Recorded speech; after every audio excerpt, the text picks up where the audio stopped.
तो फिर से स्वागत है आप लोग का एक और नए वीडियो में। आज के इस वीडियो में हम जानेंगे, एक बच्चा द्वारा पूछा गया सवाल है।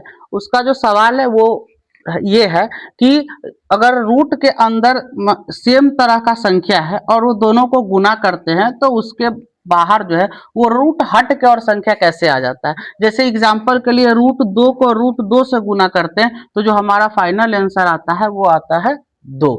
ठीक है, तो ये कैसे आता है, तो इसको समझने के लिए सबसे पहले हम लोग कुछ चीजों को जानेंगे। ठीक है ना, देखिए ये जो रूट है, इस रूट का मतलब होता है, जैसे ये रूट 2 है तो इसका मतलब हुआ कि 2 का पावर 1/2।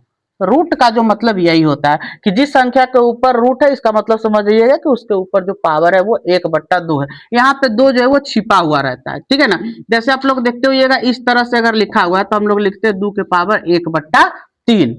ठीक है, तो देखिए इसका रूट का मतलब क्या होता है, पावर 1/2 गुना, फिर उसी तरह से इसका पावर हो जाएगा 1/2। और घात घातांक में आप लोग पढ़े होइएगा कि अगर दोनों बेस समान होता है, जैसे a का पावर m गुने a का पावर n, यानी कि बेस नीचे का समान है और पावर अलग अलग है, तो ये आपस में क्या होता है, जुट जाता है, यानी कि a का पावर m प्लस n हो जाता है। तो उसी तरह से देखिए कि ये दोनों समान है, दोनों दो दो ही है, और तो इसका जो भी ये होगा पावर वो आपस में क्या हो जाएगा, जुट जाएगा। तो यानी कि हो जाएगा 2 के पावर 1/2 जोड़ 1/2। अब इसको हम लोग जोड़ेंगे तो इसका जो आंसर आएगा वो आएगा 1, यानी कि 2 का पावर 1, जिसका वैल्यू क्या होता है, 2।